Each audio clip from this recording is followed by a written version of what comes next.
All across the country, people are coming together to speed up what we can learn about health. The All of Us Research Program is calling on 1 million people to join us as we try to change the future of health. For your family, for future generations, for all of us. Visit joinallofus.org and find out how you can become 1 in a million.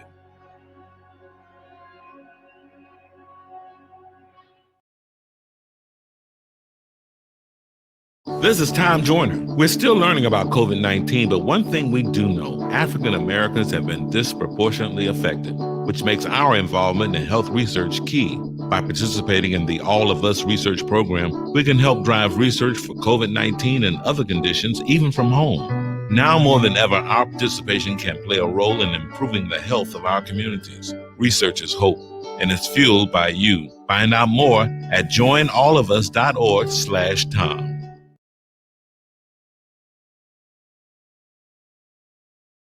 Of the Black community have been firmly planted, providing an unwavering anchor for our people. As we venture further into the 21st century, we must also root ourselves in research, connecting our past and present by deepening our understanding of the world in which we live. Greetings. I am Regina Locust, Program Manager for the DREF Research Matters for All of Us initiative. And today, we are delighted to welcome you to the first segment of our empowering series, Rooted in Research 2.0. Each Saturday during the month of April 2021, DREF Research Matters, the Black Greek Letter Consortium, and DTEC TAG will explore one segment of a 4-part series defining what it means to be rooted in faith, culture, education, and rhetoric. Out of a sincere desire to educate our communities, we, as collaborative partners, are committed to provide a platform to address topics and share educational and relevant information with large audiences of individuals who represent the underrepresented populations in the United States. These efforts are made possible by the National Institutes of Health All of Us research program, a historic effort to collect and study data from 1 million or more people living in the United States. By doing so, it hopes to one day help speed up medical research, promote the need for inclusive research, thus creating opportunities to reduce health disparities affecting minority populations. People who join will share information about their health, habits, and what it's like where they live. By looking for patterns, researchers may learn more about what affects people's health. This shared information will help uncover why people get sick or why they stay healthy, develop more accurate diagnosis, and determine the best individualized treatment and care, ultimately enhancing overall research, health, and wellness. Today, we are joined by Jennifer J.J. Jones and Dr. Johnny Cruz Craig, representing BGLC and DTEC TAG. Good afternoon, ladies. Good afternoon, Regina. How are you? I'm doing well. Thank you so much. We're really, really excited about Rooted in Research 2.0, as well as today's segment, Rooted in Faith. So the first thing I'm going to ask is that you please share with everyone a little bit about your work, the work of your organizations, as well as the Rooted in Research series, which we initially launched last year in May of 2020. We'll start with JJ. Well, great. Thank you again, Regina, and welcome everyone. It's delightful to be here today. As Regina mentioned, I'm Jennifer J.J. Jones, and I serve as the program lead for the Black Greek Letter Consortium, which is the BGLC. And the BGLC is made up of the 9 traditionally Black fraternities and sororities, or the Divine Nine. And we work together as a team, about 31 of us. So each organization has 3 representatives that sit on our larger team. And we go out into the community prior to COVID. Now we do it virtually as well. But we go out into the community to educate and bring awareness to the All of Us Research Program and health and being champions of your own health. So I'll shift it over to Johnny, then we'll get into some of the things that we've done up to this point. Awesome. Thank you, JJ, and thank you, Regina. It's such a pleasure to be here. I am Dr. Johnny Cruz Craig, and I serve as the DTEC Tag National Project Director. And just really quickly, DTEC Tag is the Delta Teacher Efficacy Campaign, which is one program, as well as Teachers Advocating to Lead Great Change, which is another program, but we still do the work together from a professional development stance and an advocacy stance. So that's why it's called DTEC Tag. And I'm so honored to collaborate with these amazing lady organizations as we talk about Rooted in Research. Yes, Rooted. Rooted came from, what did Rooted? We was having a conversation, once the pandemic hit, before the pandemic hit, we were all over the place, all over the country at different events, just sharing all about all of us, sharing about health, just bringing awareness to our community about the importance of being a part of medical research. And then COVID hit. And we were having a conversation, actually, I think it was the 3 of us, and talking about all of the needs and all of the things that were going on within our community, the desires, the pain that people were feeling. And we just sat down and said, okay, we're going to have to pivot to this virtual world. So what is that going to look like? And we understand that we had a mission with this partnership with the All of Us Research Program, but we saw our community hurting. So we strategically sat down and began to talk about ways that we could bring information that was pertinent to our community during this time. And so we looked at a number of different issues that was going on within the community. We worked with each of the individual national organizations, and we came up with Rooted in Research, the very first series of that. So in the month of May 2020, we had, I think, three webinars a week for that entire month. So we had like 11, I think, webinars that talked about different topics. And what we looked at, each of the organizations have some type of medical type of thrust that they have within their organization. So they based their topic on what they were dealing with within their organization, or that thrust that they had for their national organization. And we came up with those topics from there, and each organizations on Monday nights and Wednesday nights presented on those topics. Everything from mental health, we had things about entrepreneurship, we had health and wellness, all those kinds of things that was hurting our community during that time. Awesome. Thanks so much for that history lesson. I definitely remember, I think it was Monday, Wednesday, and Thursday nights. Every Monday, Wednesday, and Thursday. It was a lot. But it was very impactful because I believe that to date we've reached over 250,000 individuals from that Rooted in Research series. So it was worth it. It was worth it. It was definitely worth it. Absolutely. And even during that, like during that series, which led us to this series, because we went back and we surveyed all of our participants that participated in those webinars and said, what do you want to hear? What do you need? What do we need to advance? What is it out there that you want to hear more about? And from there, we came up, everything that we did from that point on, with all of our organizations going into this phase. This is the 6th phase that we've been a part of this program. We began to intentionally etch out all of our programs and events based on those surveys, which led us to this series, the Rooted in Research 2.0. Absolutely. And that's exactly how we ended up talking about faith, culture, education, and rhetoric. And that actually leads me right to my next question, ladies. We have a few moments remaining before we get into why everyone is here to talk with the modern Christian family. But with those few moments that we have remaining, let's talk a little bit about how research and faith influence outcomes in everyday life.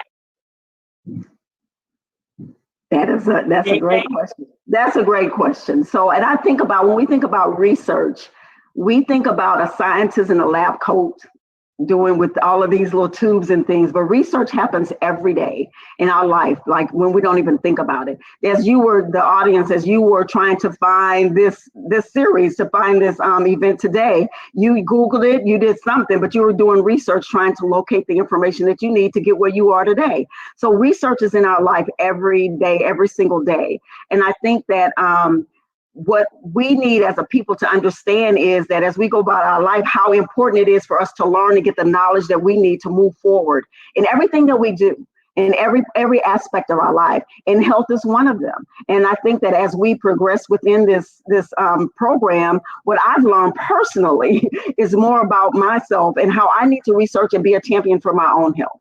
And I think that this is a tie into what we're doing in this Rooted in Faith.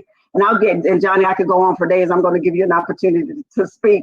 But I mean, it's very important that we get the information in every aspect of our life and everything that we're doing. Just don't settle for what someone is telling you about anything, health, wealth, whatever. Don't do it. You have to take control over all those aspects of your life, and it start by you doing the research to figure out what it is that best fits your life, your family, your environment, whatever that is. That's amazing. And Dr. Cruz, being that you come from the educational lens, how do research and education interact? Ooh, it is the root. I mean, honestly, I could stop right there. It's the root, because you have to have faith, and that's part of all the work that we do, right? Our work is around teacher efficacy. Basically, teachers believing equals students achieving. So the root of it with education, research, and faith, you have to first learn the behaviors of students and how they learn. You have to learn how to engage the community with like families and schools and community stakeholders. You have to do research in those areas, right? To find out what is needed so that you can get those resources in place to move the communities. That's why we also got to understand why rooted in research is so critical, because we perish for lack of knowledge. Okay. And see, you got to take the time right now, get your families, bring them into this room, let them hear the Millards, because it's a great conversation about being rooted in faith. And remember, faith is hope. Faith is a lot of things. Perspective is everything. Yes. And we need everybody here let us know in the chat where you're tuning in from, but also hit up a cousin, a mama, a daddy, a brother, a sister, a church member. Not a church member. Invite them in the room, because until we are rooted in research and faith, we're going to be stagnant. So it's time for us to open our horizons, our minds, and start having these deeper discussions in our families. Let's make our discussions become fruitful from the root, which means also that at the root, and that's looking at yourself. I digress. You just said something. You said that's something. That's amazing. That is amazing. I could sit here and listen all day, but I know that we have to actually discuss the topic that we promoted, so which is rooted in faith. But I did want to remind everyone that if you tuned in during the countdown, or if our tech team can also put back up the QR code, if you have not done so already, please either scan that QR code with your telephone, or I think the link will also be placed in the chat. We definitely want you to do that pre-event survey. Just kind of, again, want your feedback to see, share more information with you about the All of Us Research Program, see what you may already know, and find out what you may learn as we go through the next couple of weeks of the Rooted in Research process. But again, as we're talking about research is continuous and impacts our daily lives.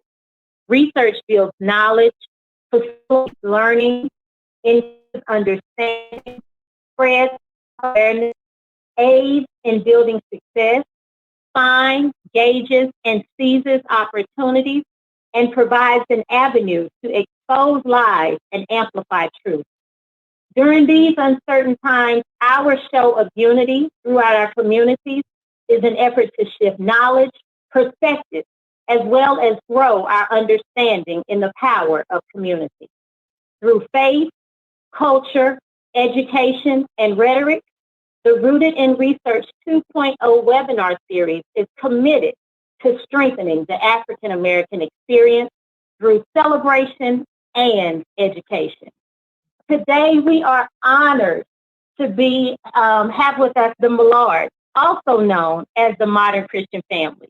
They have so graciously invited us into their very candid conversations as they share experiences and perspectives on what it means to be rooted in faith.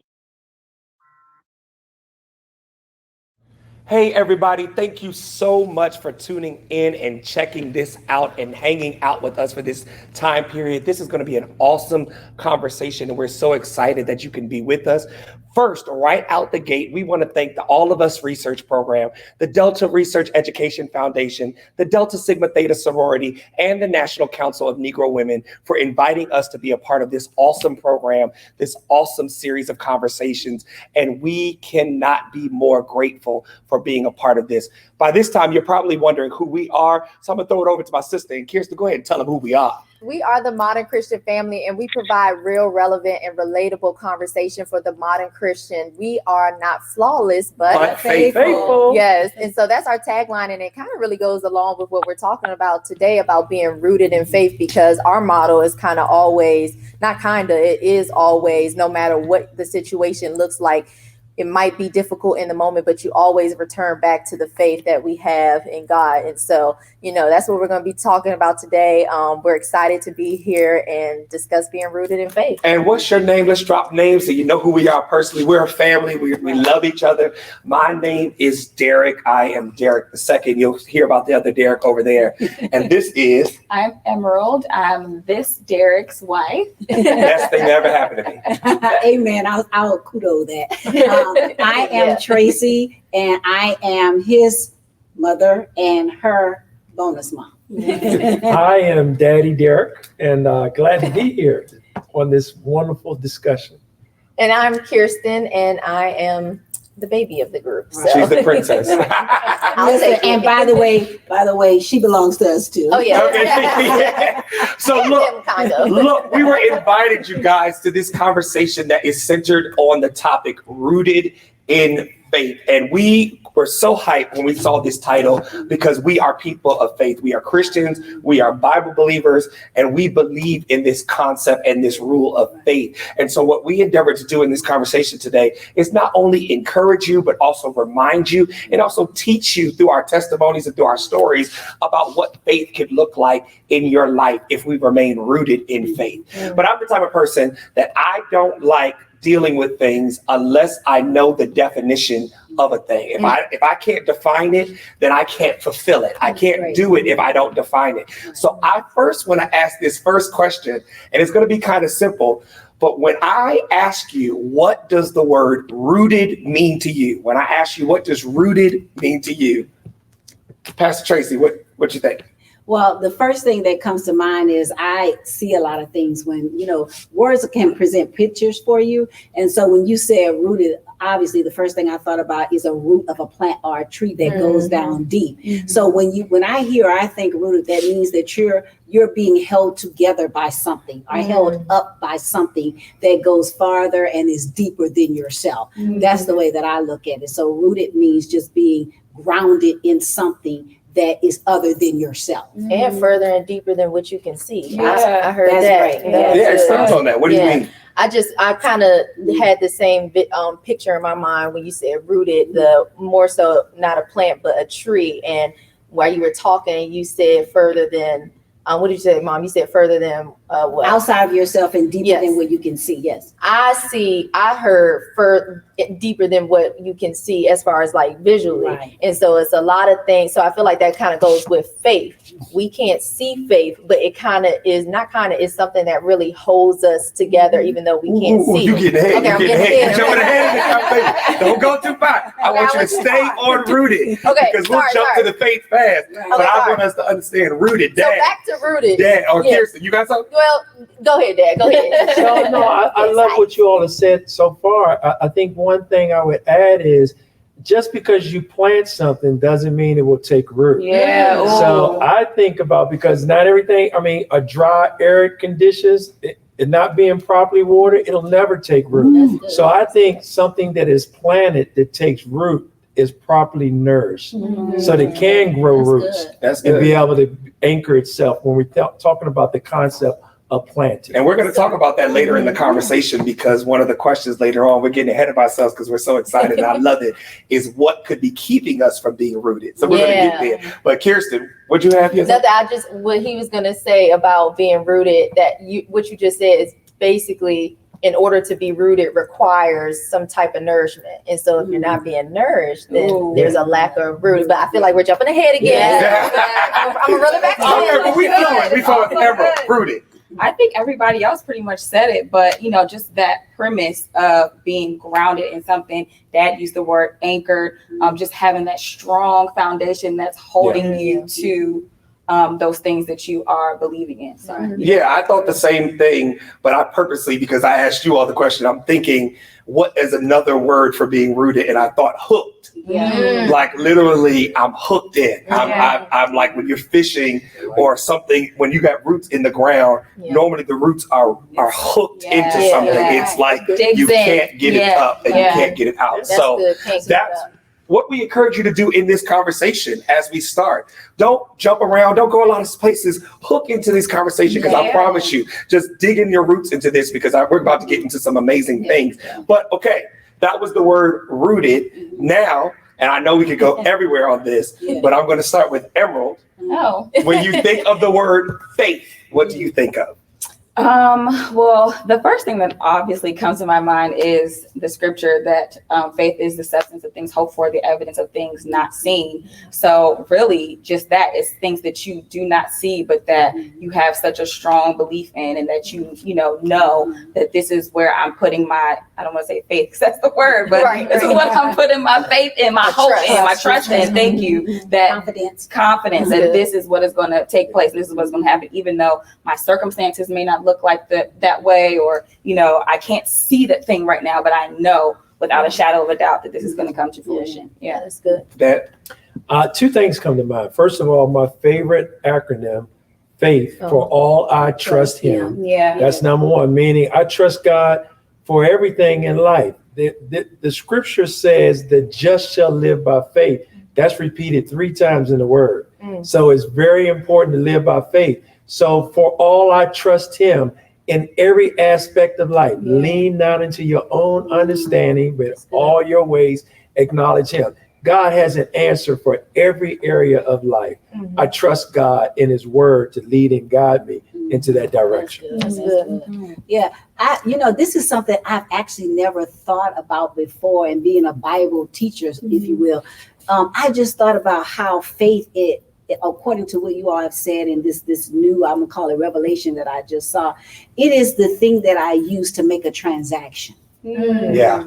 I see it as a thing that I use to make a transaction. It's like the faith is what you need in not always difficult or hard situations, but faith is what you need in life to make a transaction to get what you want out of life. That's good. That's good. Kirsten. That's real good. That was good. Mommy and Daddy, that's fun.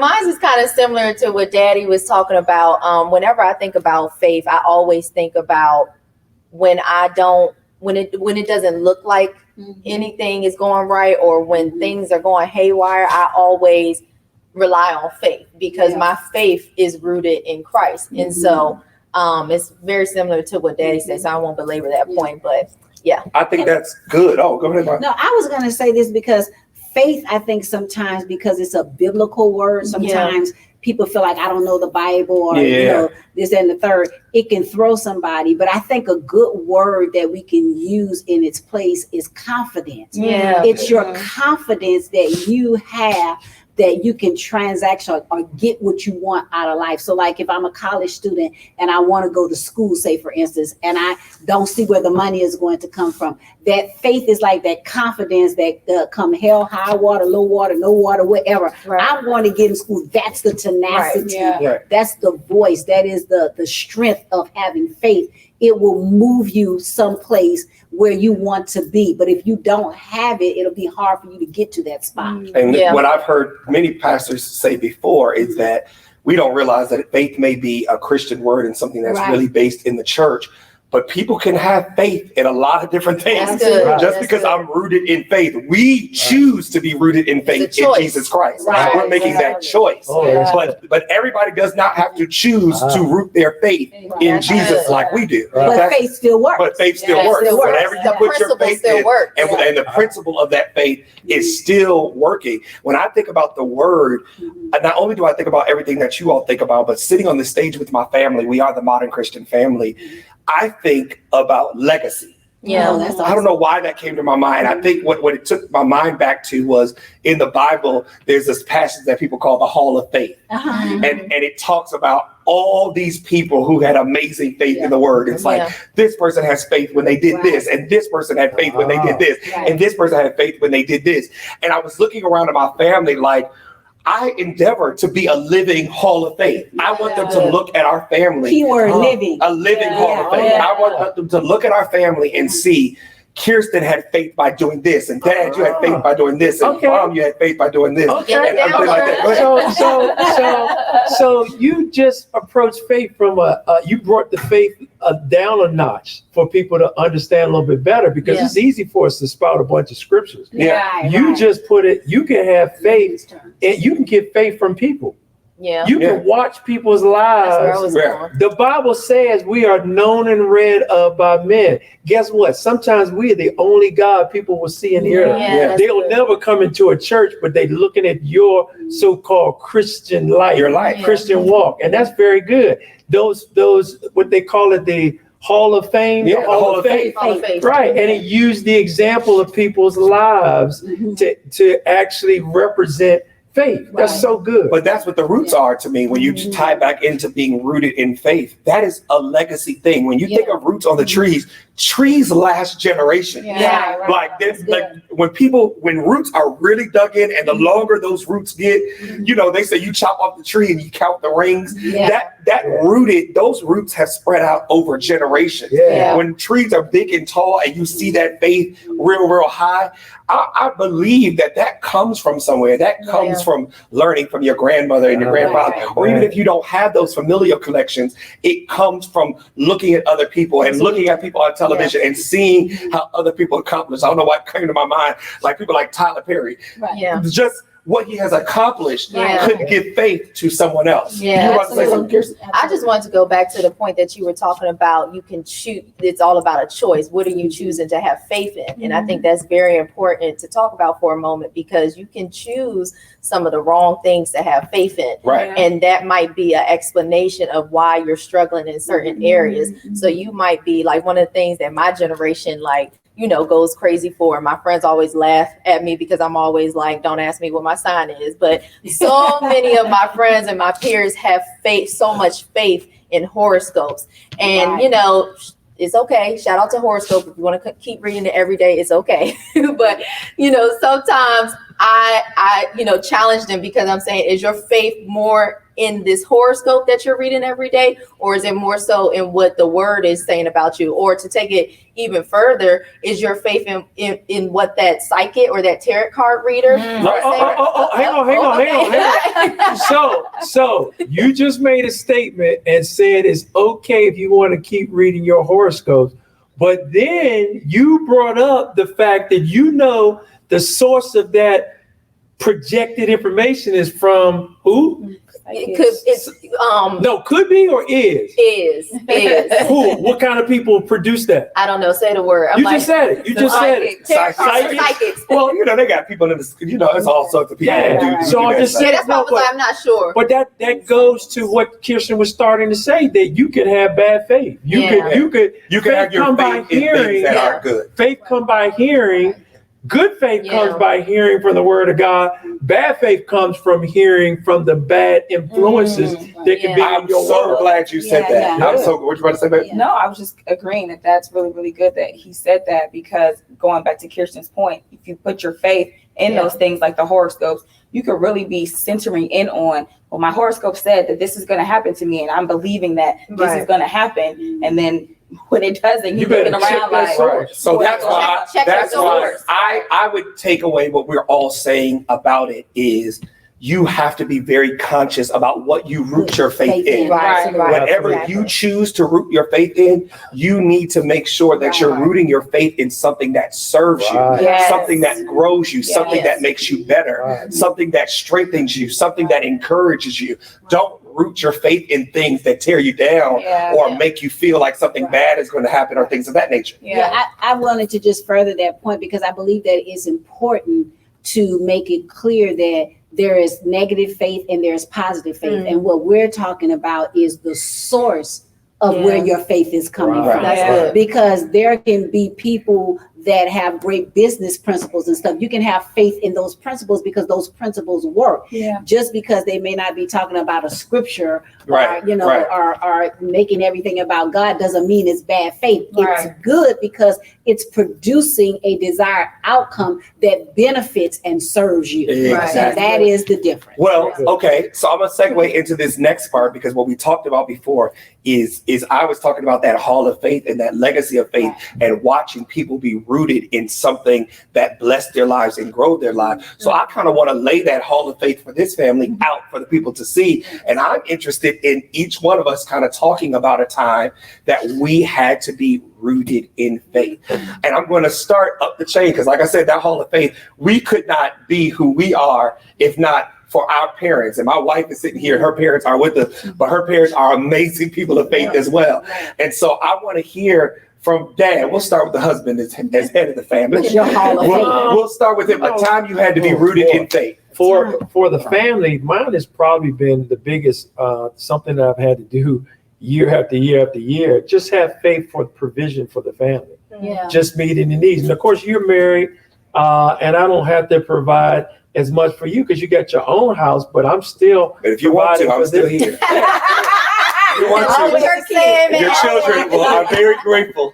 Just believe in God for provision, you know, in terms, I mean, even in the pandemic, fortunately, the solid job that I haven't had to concern myself with job, but so many people have had to be concerned. Are they going to have a job? Are they going to walk into the office and get a pink slip because the pandemic has been such a traumatic impact to the economy.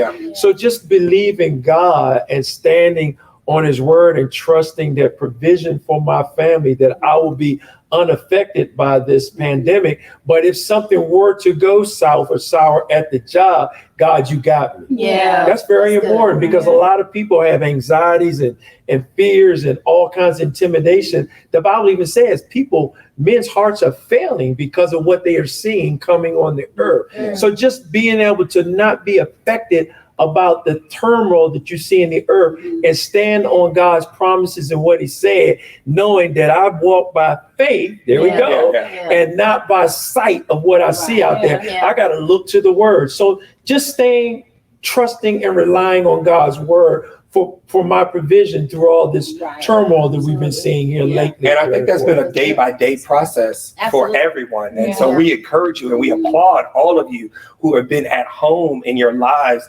trying and fighting to stay rooted in your faith while things may have looked like it was going haywire. The pandemic changed things for a lot of us. And so I think from a day-to-day perspective, that encouragement to wake up and have faith that God is going to provide for me today. He's going to provide for me today. I'm not going to, there's Bible says, today's troubles are sufficient for themselves. Take no thought for tomorrow. You're right. Take no thought for tomorrow. So we encourage, be rooted in that.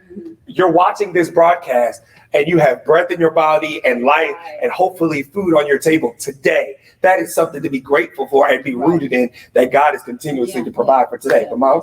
When you asked that question, the first thought that came to my mind was, this is going to be funny. First thought that came to my mind was, all my life I had to fight. But listen, because that can be so challenging and so difficult because really, I see my entire life as a faith walk, being a part of or coming out of a single parent home, mom with 5 kids, all of that was faith. Getting into college and graduating from college, faith walk. Marrying, somebody for my ministry, he fine and all of that too, but to everything has been a faith walk. But most recently, I really think about what we are endeavoring to do here in our local region where we are, and opening up and launching a brand new church and doing all of these renovations, all this stuff right in the middle of a pandemic, hiring staff, just everything that, you know, comes along with it. You know, I often think it's like Peter on the water, you know, and so you out here walking now. Yeah. So what is your faith gonna do? So you got to keep on walking. And I know there's some other people who have probably, there's some people who started some businesses in the pandemic. Absolutely. You sat at home and you chilled out and you had much more free time and you said, I could be doing more than doing what I'm doing right now. And not that having a full-time job is bad, but grateful that you started another business and you just out here. You just out here doing your business. And that is what faith in action is. And I thought about how just all of the series of faith lessons that every person encounters in their lives, no matter what that looks like, it makes me think about how faith has a testimony. And with that testimony, if no matter what you're faced with right now in your life or what's going on, if you just keep moving, because that's what faith does. Faith is an anchor and it keeps you solid. Just don't quit. Where you can just keep moving and keep going. So there are so many things we can talk about, but my encouragement would be no matter what you're faced with, don't stop. Keep going. That is faith. Keep moving. My mom used to put it like this. She would always say, just keep one foot in front of the other. Just keep going. Don't stop. Yea, though I walk in the valley of the shadow of death. I will feel I'm walking. I'm going through. Whatever you do, walk. Just don't stop. Just don't stop. Beyonce's mother, Mama Tina. Come on, Beyonce. Y'all know I'm giving y'all some Beyonce. I always remember something that she said on the end of the song is Ring Off, if anybody wants to go listen to it. But at the end of the song, she says, she makes emphasis on you're going through it. So whenever we say, oh, I'm going through, she said, that's it. You're going through it. So keep your mind on the aspect of that I'm going to get through whatever it is. And so that's encouragement for anybody going through anything right now, whatever that it is for you. Realign yourself and help yourself believe that whatever that it is, I'm going through it. I'm going to get through this. And I promise you what I do know and what I have testimony about is that when you're going through it, I fully believe that your time on the outside of it is going to far outweigh the time it took you to go through it. And I think about that in my age now, where now years that I thought those years the world was ending, and that was it, and that was the things were crashing to the ground. And now in my older age, when God has moved in my life and I kept going and kept moving, I look back and go, because I was faithful, them 2 years are far outweighed by the 8 years of blessing that happened because I pushed through those two. And so knowing that you're going to look back on this one day, and I fully believe you're going to be like, oh, I just had to get through that time. And it was crazy time. Listen, we say that all the time in the church world. You trust the process, but focus on the promise. So how do you go through it, as B would say, or her mom would say, how do you go through it? You trust the process, but you focus on the promise.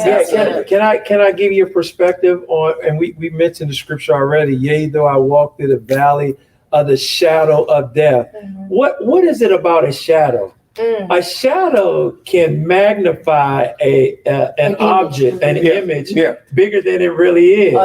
And a lot of times that's what we do. We go through, and the Bible even said the shadow of death, it says Jesus took the keys from death, hell, and the grave. So we already got victory over death, but we are going through the valley of the shadow of death. Here's something that appears to be bigger than it really is. And a couple of things I will give you a perspective that the scripture says this. It says, first of all, there's no shadow of turning with God. And what that means is God, no matter how you look at him, he can't be disfigured. God is who he is. He's as big as he always is.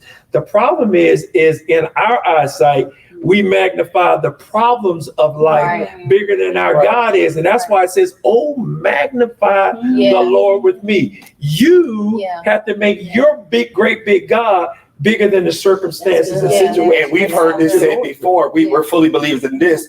that whatever you focus on will expand. Yeah. Whatever you focus on, if I take this phone in my hand and I bring it to this focus and I root my faith in this phone, then all I'm going to see is this phone, and I'm not going to see the rest of the room. But also what you thought about, and here's how I'm coming your way, is as soon as you said the shadow is bigger than the actual thing itself, I said, and so are the roots underneath the truth. It's just which one you're going to choose to believe in. The roots extend much further than what you're looking at. And if I put my faith in what I root my faith in, that positive thing, I promise you the roots of me rooting my faith in that are going to far outweighs what I see in that moment. Absolutely. Good. Go ahead, Dad. Go ahead. That's where that hook comes in.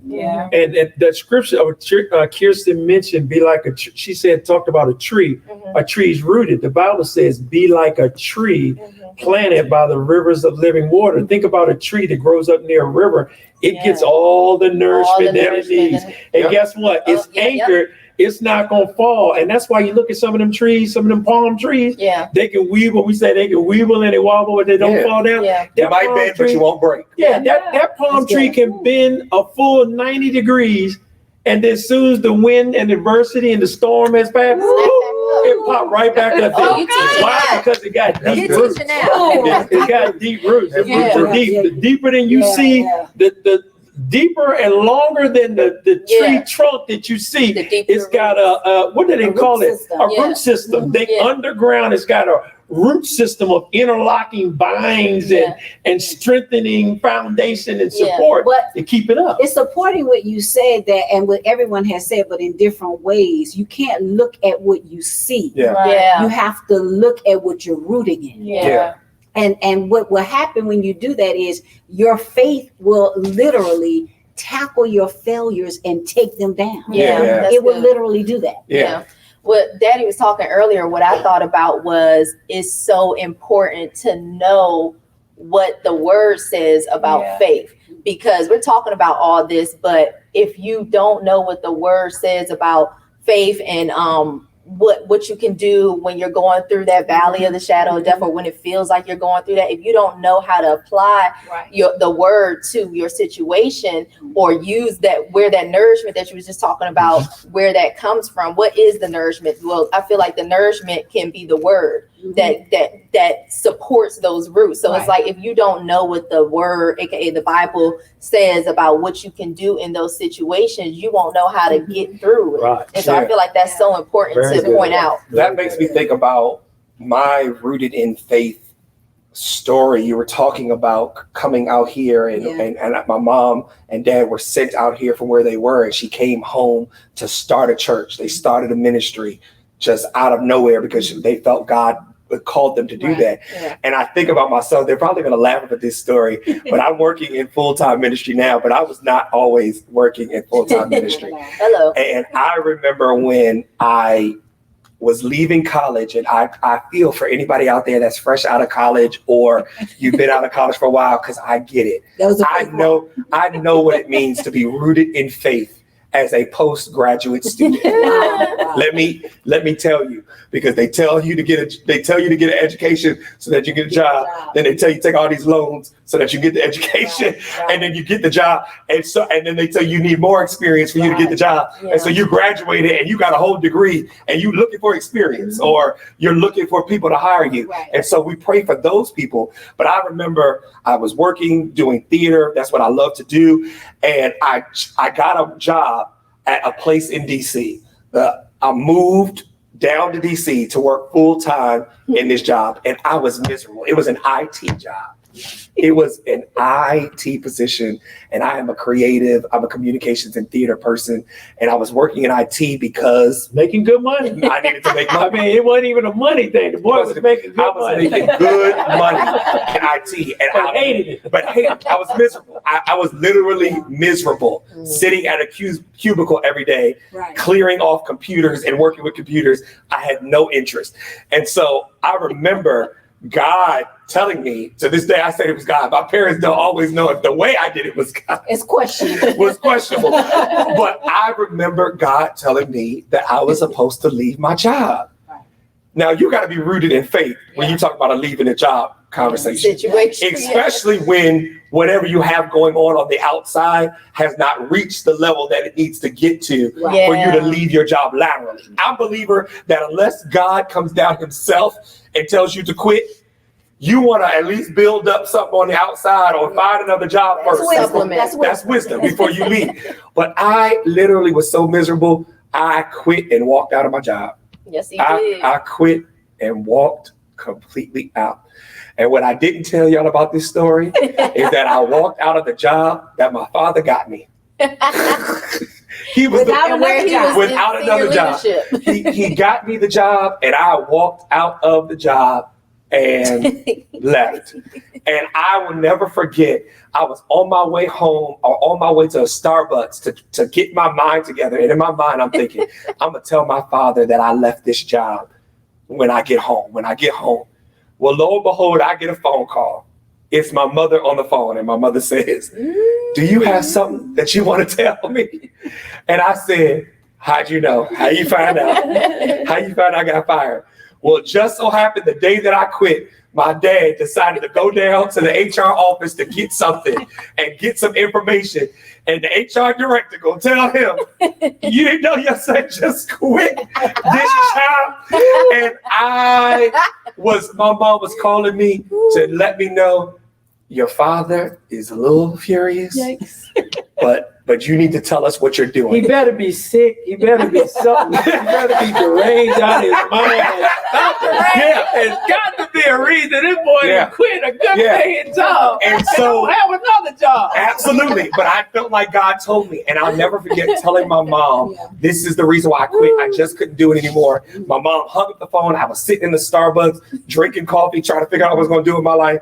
And my mom calls back and she says, I don't know what you're doing. Yeah. I don't know what decision you've made, but I was praying about what I am feeling right now, and I heard God tell me, it is well. Yep. She said, it is well. That is a rooted in faith moment. Yeah, that's good. Because that had to come from somewhere. Right. People don't just automatically think my son's quit his job. You need to figure, he don't have no income in his life. He's a grown man, but it is well. Everything is well. Long story short, I drove Uber for 48 days praying. I'll never forget the amount of days. I drove Uber for 48 days, driving and paying bills with Uber while I tried to figure out what my next move was. When God then told me, hey, I want you to do this. I want you to work full time for your church. I want you to go back to your church that you grew up in and work full time. And I wrote up, here's another rooted in faith moment. I wrote up a proposal for a job position that did not exist. It didn't exist. I wrote up a proposal for a job description, and I went into the office of my pastor and handed him a proposal for a job description and said, hey, this is what I feel God is telling me that I'm supposed to do for you at this church. And within 2 days, I was hired at the same pay scale that I left and quit the job for. And I tell that story to say, those are a series of rooted in faith-led decisions. I had to know, no matter what anybody else said, some of you are starting businesses, some of you are starting families, some of you are doing things. And yes, you need to get wisdom. You need to listen to the wisdom of those around you. But a lot of times, if you're wanting to create something new and do something new, no one else is going to have the blueprint for what you're trying to do. And so because no one else is going to have the blueprint, you're going to have to step out on faith, jump out on faith, and do it on your own. But hang on, but finish that story about what your experience by making that move has resulted in. You know, your years of working in that capacity in that ministry. This is a well notable ministry. Many people know this ministry nationwide, and you were on such a large scale, were able to do great things for the kingdom of God. And guess what? You're now duplicating those same efforts in this ministry.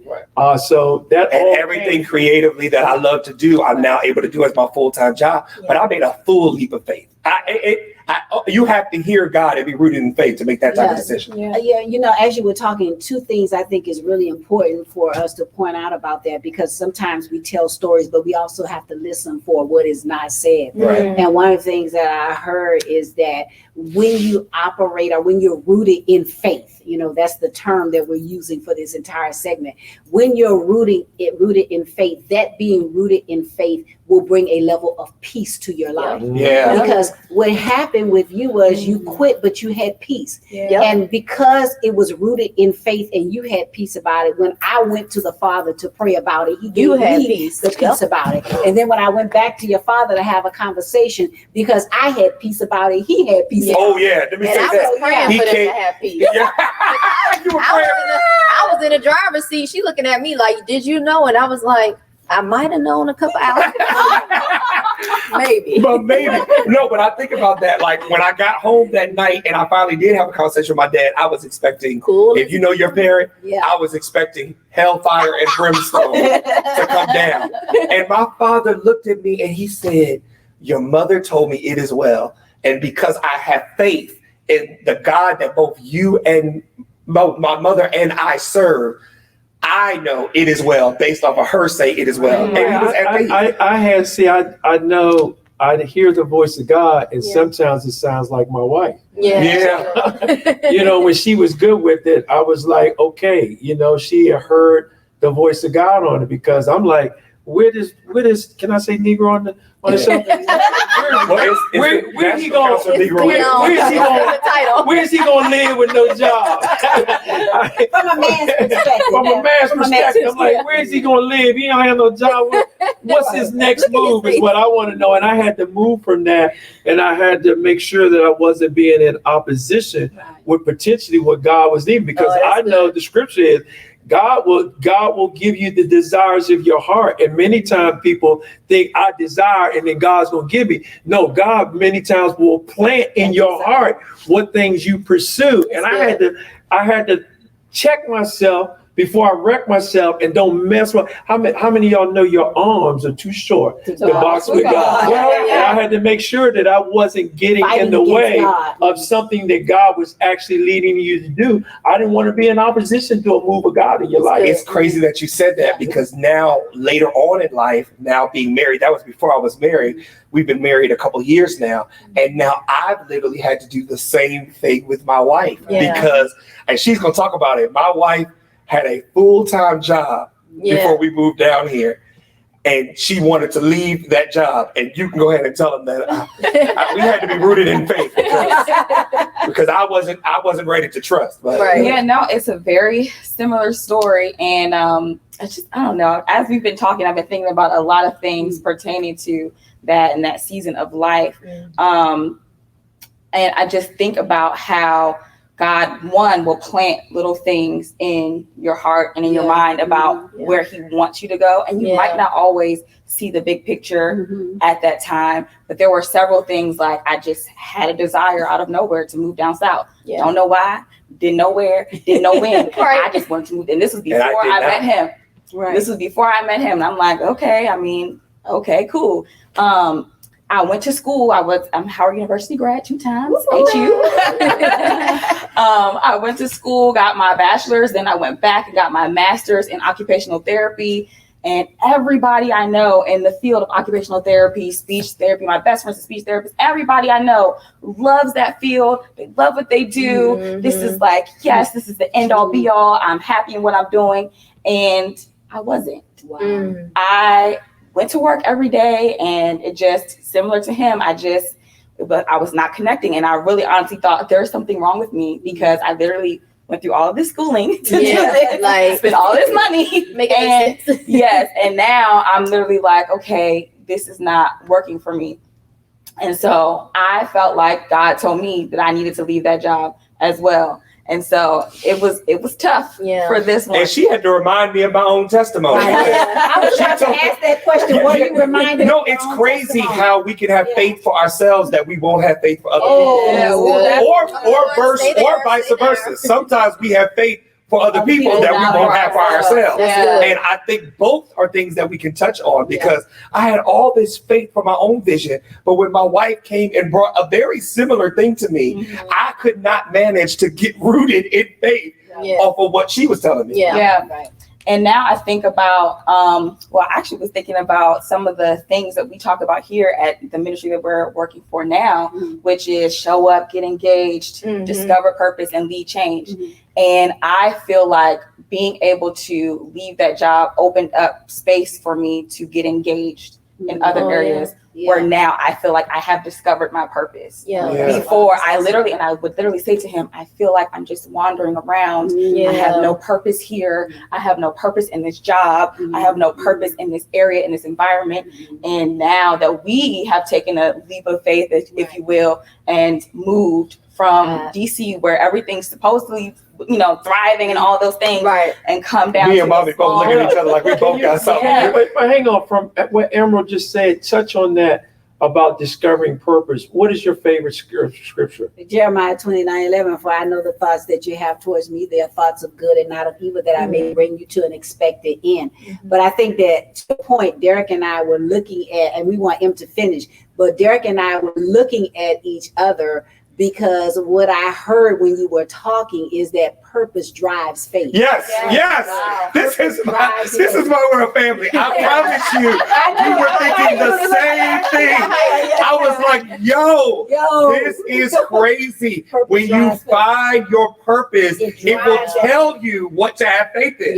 Jeremiah 29:11 lets us know we all have a purpose. It'll tell you what to root your faith in. It'll give you instruction on what to root your faith in. So maybe the challenge, because we don't know who's going to see this, and maybe the challenge is not your faith. Maybe the challenge is you don't have direction and purpose. And you don't know the destiny. You don't know where you're going. You don't know what you're meant to do, because your purpose will drive your faith. I love all of these testimonies, but I want to make sure in our time that we get to Kirsten as well, because Kirsten, our sister, and this is just something that's so fresh for us. Kirsten's rooted in faith testimony that we knew we could not leave this stage without her talking about, because it's something so fresh in our hearts and so something so fresh in our minds. And so, Kirsten, I want you to talk a little bit about that. What is your rooted in faith experience? Well, my rooted in faith experience is my biggest test of faith to date.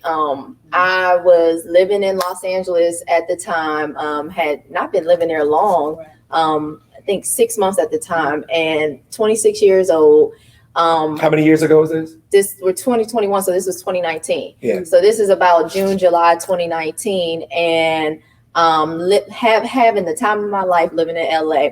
And I know I've never been sick a day of my life, never broke a bone, nothing. But I had begun to not feel well. So to shorten that story, I basically went to receive care. They originally thought it was pneumonia, and lo and behold, after about 2 weeks of testing biopsies, I was diagnosed with cancer. So being diagnosed with cancer at 26 years old was not it was a wallop in the face. So completely unexpected, had no indication of that was the road that I was about to walk. I mean, this is again coming from somebody who had just moved across country from DC to LA. And so I was diagnosed with cancer at 26 years old. And I had a choice when I begun my treatment. I had a choice to walk through this process. And honestly, if had I chosen to walk through that process negatively, I probably would have been justified, because, a lot of times, it's kind of like, how do you expect somebody who's going through that to be joyful all the time? And go ahead, Derek. I want to highlight that really quickly. That goes all the way back to what we said at the beginning. That is not necessarily about what you're justified to have faith in, but it's about what serves you better. Okay. So your finances aren't what they need to be. Your health isn't what it needs to be. All of that may be true. You could be justified in having faith that police brutality is real in this country.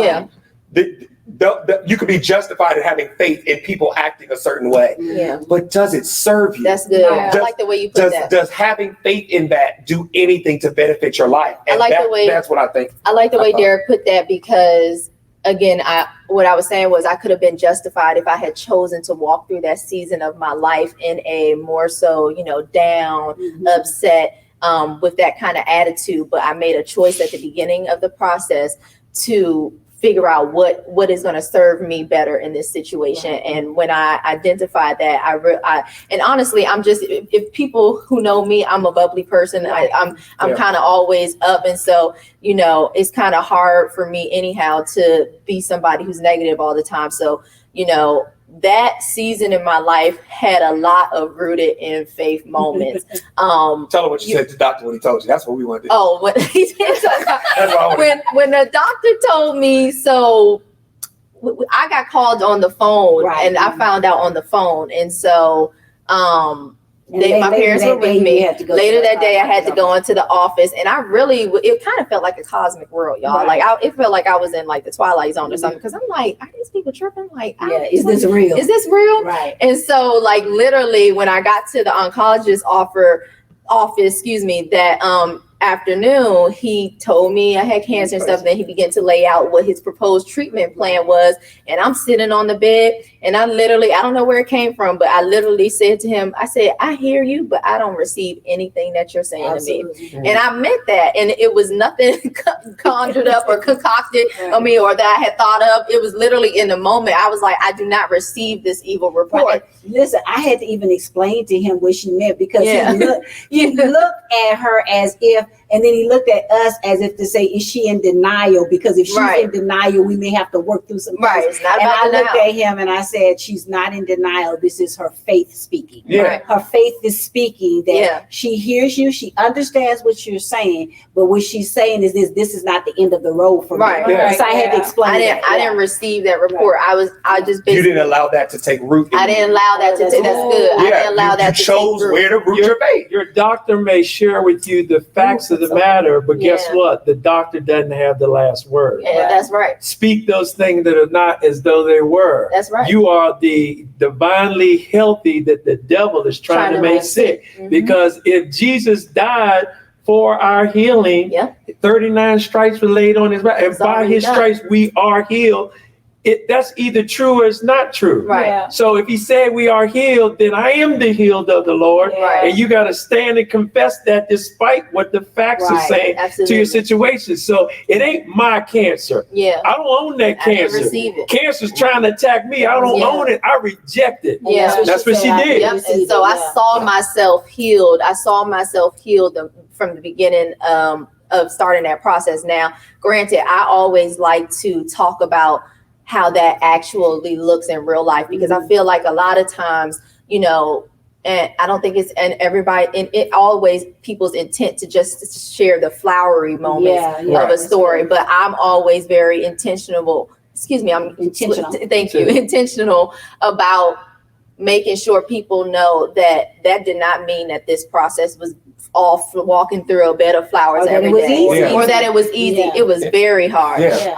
It was a day-to-day choice to choose joy or to find some type of joy. I had days where I just didn't want to be bothered. I had many of those days, and I'm sure somebody sitting out there watching this, you will have those days. But I want you to focus on making the choice to turn yourself around, because you can. You don't have to stay in that space. You don't have to allow the situation to dictate your emotional state and well-being. You have to speak back to it, I think is what you're saying. Absolutely. Well, it's funny that you were saying, because that's we're kind of automatically segueing into something I want to talk about, which was things quickly that could try to uproot your faith. Yeah. And when you started talking, I thought about the fact that when Kirsten said she had cancer and when she called the family, one, I was angry. People asked me how I felt. We were all angry. I was angry. I didn't even feel sad. I was like, how dare you, devil, make my sister have to go through this. Not even that, how dare you make something happen to her. Yeah. I didn't even want her to have to go through the process. You know, her hair fell out, had to deal with stuff like that. Y'all see the hair now, though? Y'all see the hair now? The hair looking good. But I distinctly remember when it was time to call people, we had very specific people that we called and told about the cancer diagnosis. And we were very specific about what we said to them when we called. We called the people that were rooted in faith. Yes, because we were determined. We were determined to not allow anybody else to distract us from the faith that we had. Right. Like, people were going to be upset. It's okay to be hysterical, like sometimes, because emotions are real. We're not going to fake like emotions are real. But we knew that at that moment, we were trying to dig a root into something. We were trying to dig a root into how we were going to operate in our faith. And actually, I'm thinking about that, but I'm encouraging everybody, no matter if it's cancer or another thing, some of you are rooted in faith, and that root is being attacked because you're telling too many people you're about to do something. Just just because you have a new business idea, stop telling it to everybody.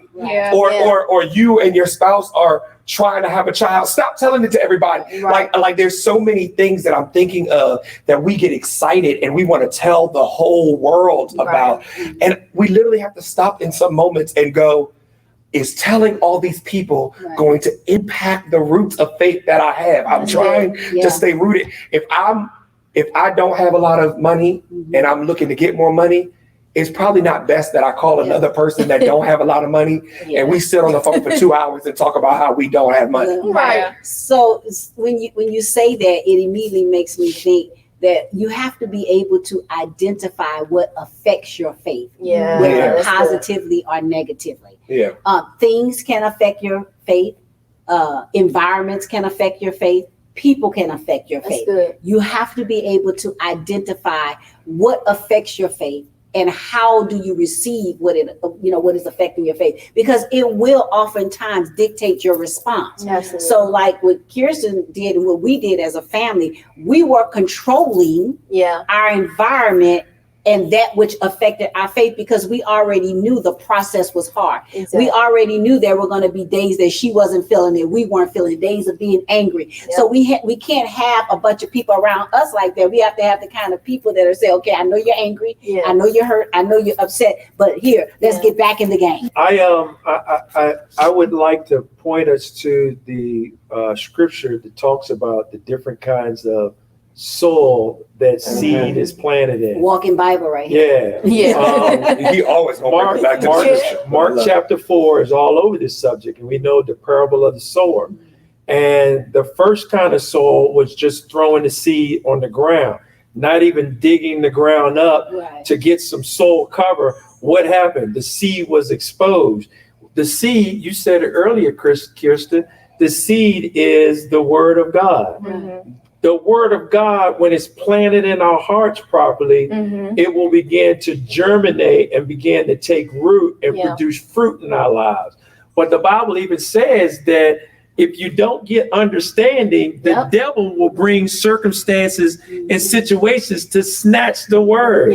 He will cause you not to believe what you heard through your experience. You got to get some, in all you're getting, get understanding. So I can throw my seed out. Birds can come, not properly planted. I can throw it on rocks, the Bible says in Mark 4. Well, you can't plant anything on rocks. So the type of soil is or you can plant it in soil where a lot of weeds and stuff. And the weeds could be a lot of people around you that's got a lot of stinking thinking that's affecting your growth.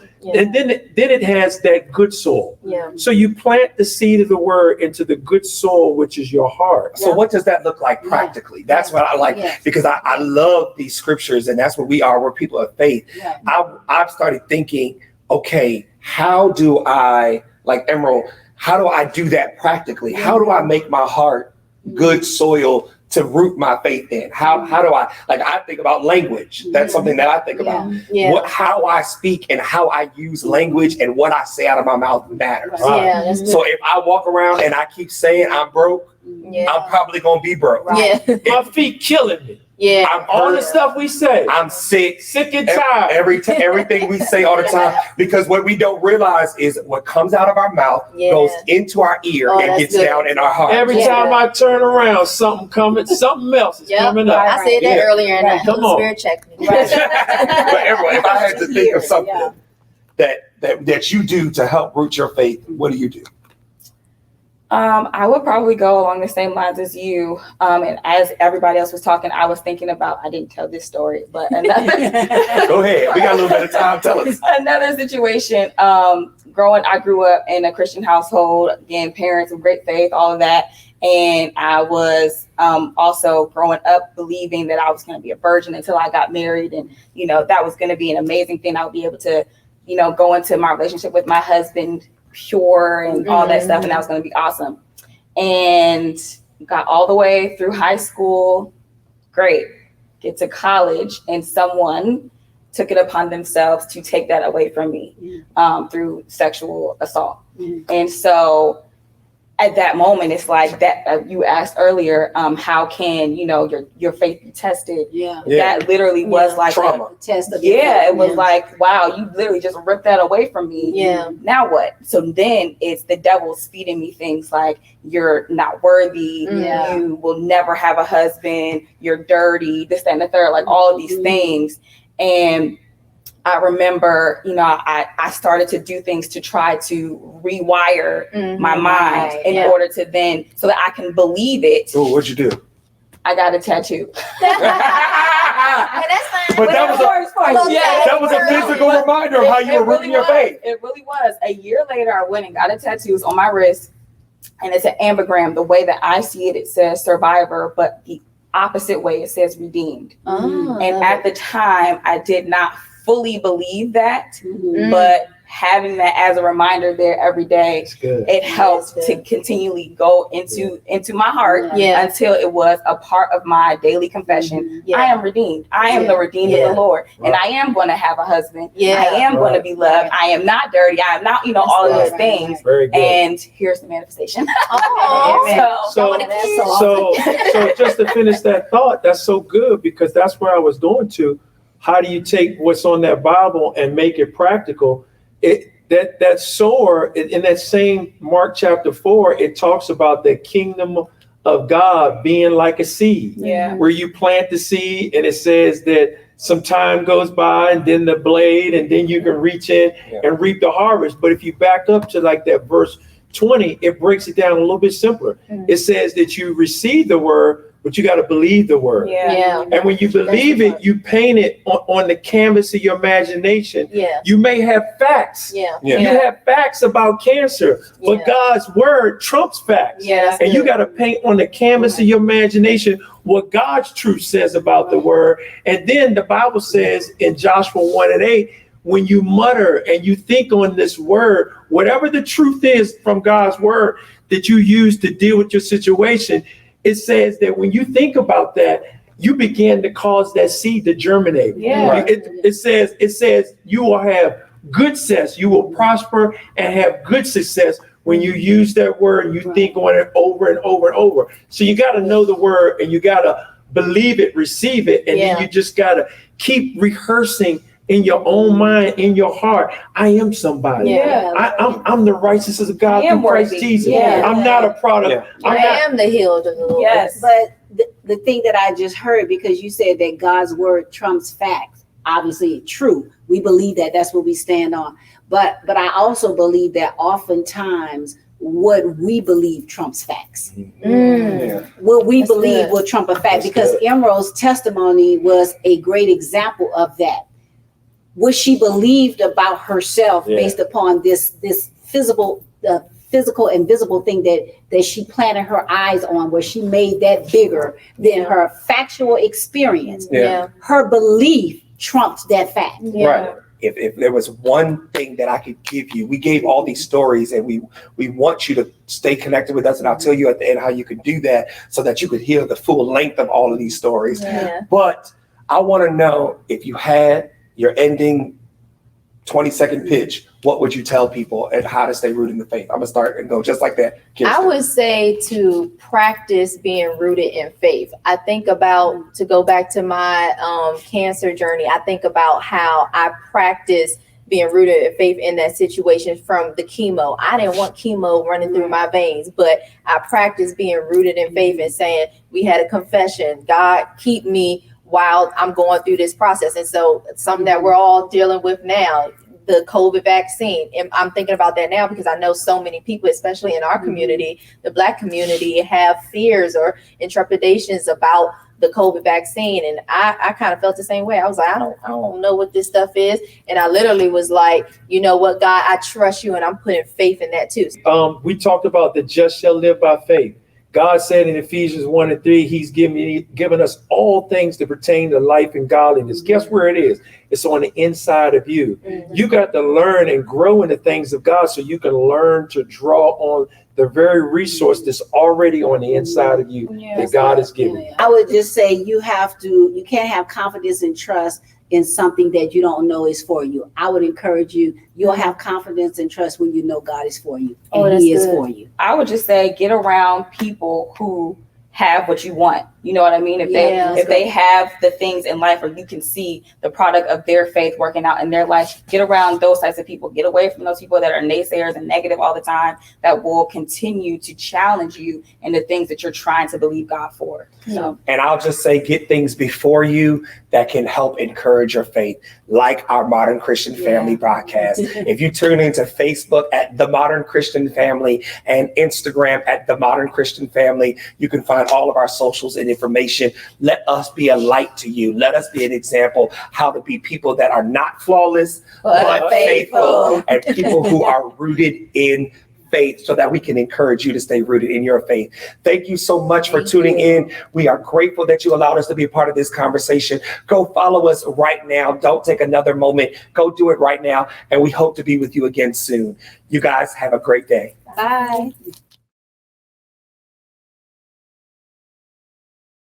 Wow. That conversation was amazing. So many conversation starters, testimonies, thought-provoking statements. I'm sure that those of you watching have gained some information that will help you adjust your perspective on various aspects of life.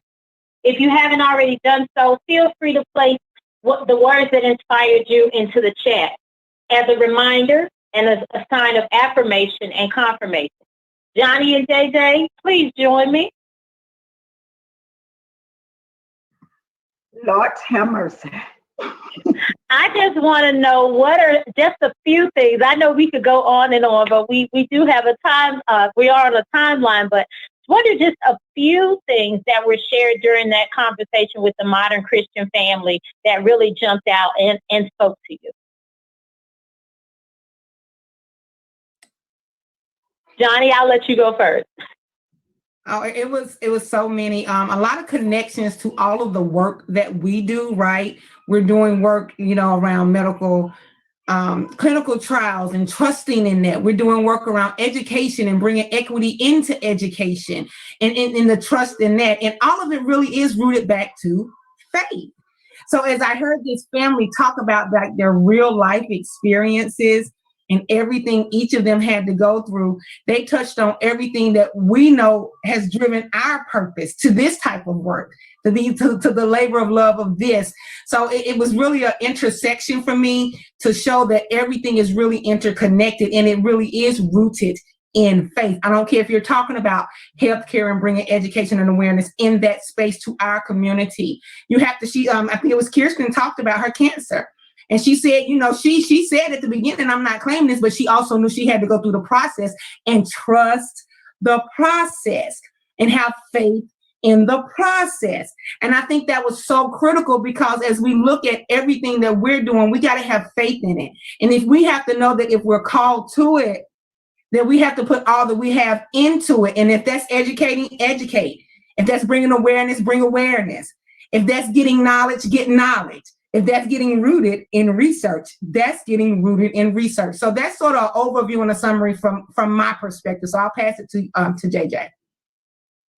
Yeah, it was so many nuggets in there, and I think that I really really resonated with Kirsten because I'm a two-time cancer survivor, and I just think about the second time that I was diagnosed with cancer was the same month that I started working with this program, which I think God orchestrates everything for a reason and for a purpose, and I know that there was divine intervention in my life, and my faith is what got me through this, and in understanding God gave me clarity through this program to understand what I was going through. Like I began to ask questions to my physician that I would never have answered had I not been a part of these conversations and been a part of this program.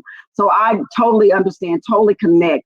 And I think that even then, my prayer was, sometimes our faith lie in the outcome, the acts, like God heal me, God give me this. But my faith lied in God's will to be done in my life, and to understand how you are positioning me right now for a purpose. And they talked about purpose, a purpose for doing this work.